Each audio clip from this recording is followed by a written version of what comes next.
This is another damn podcast about digital asset management. I'm Henrik de Gier. Today I'm speaking with Philip Grossman. Philip, how are you? I'm doing good. Philip, how are you involved with digital asset management? Well, I'm the Senior Director of Content Acquisition and Management at the Weather Channel. My job and role entails managing and overseeing all of the technologies that support all the assets internally to the organization. So I'm responsible for all the equipment that helps see the physical assets come in, the video and audio and stills come in, get processed, get stored, enable the editors to access them to do their magic, and then assist in pushing the assets out the other side, whether it be live broadcast to television or to digital, mobile, or the web. How does an organization focused on the weather use digital asset management?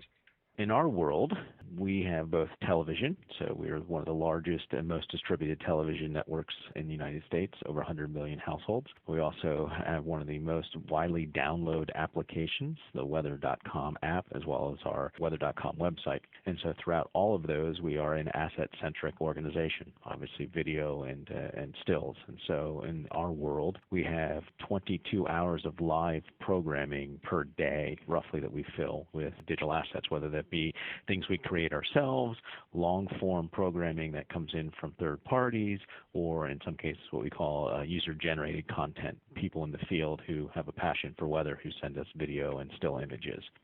What are the biggest challenges and successes with digital asset management? Biggest challenges is just the diversity of the assets themselves. So we jokingly say that I have two states. I have stuff that needs to come in and become our house format, and then our house format that has to go out to H.264 for distribution. So one of the biggest challenges is just the ability to be able to manage the vast array of formats that come in and sort of normalize them so that they can then process through. Not only do we have formats, then we also have the wonderful high def versus standard def 16:9 versus 4:3. And so in order to enable our teams to work efficiently, we've got to overcome those issues. So it's probably one of the biggest challenges. Then the second is rights management.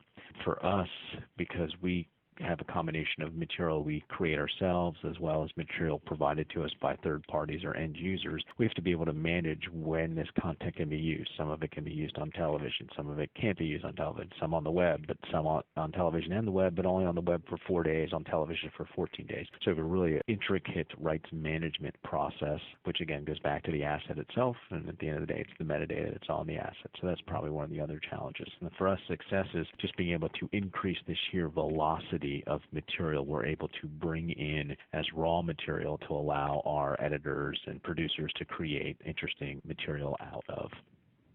And what advice would you like to share with DAM professionals and people aspiring to become DAM professionals? I'd say probably the best piece of advice is start small. And when I say small, that means start at the core asset itself. It's an object. That's where you should build any of your processes around. You can say, well, we just do video. Okay, start at the video as an object or as an asset, and then start to identify, well, what kind of video do you have? Well, when you have SD and HD, all of a sudden your object model becomes larger. And that's really the key to any asset management system. You know, as I said, the joke is how do you eat an elephant one bite at a time? Mm-hmm. Same concept. Start small. Understand the objects that you have to manage, and then from that you can build your rules and your metadata and everything else around it, and the system will become complex on its own. If you start by trying to boil the ocean and figure out, I need it to do this, I need to do that, you're never going to make it happen. Start with the asset itself.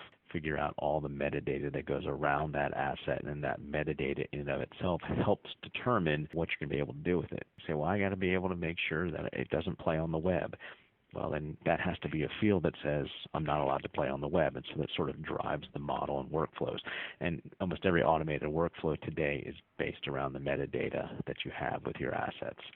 So those are probably the two biggest keys, I would say, in creating a system. And try to build things that have what we refer to as a level of abstraction. If I build one giant, massive system, the larger that system gets, the more difficult it becomes to make changes to that system, or the inertia required to make changes to that system. If you build highly flexible, lightweight components that do one specific thing or two specific things, then you string them together through what we call level of abstraction. You build a much more flexible system that allows you to grow. Because right now we're in a high-def world. 2 years from now we may be a 4K world, and 3 years from now we may be an 8K world. If you build a system that's what you're doing today, it's not going to be future-proofed. By building things that are abstracted and that kind of what we call service orientation or service-oriented architecture, it allows you to build much more flexible systems. Think of it Legos. Build a lot of little Lego blocks that you can reassemble in any way you want.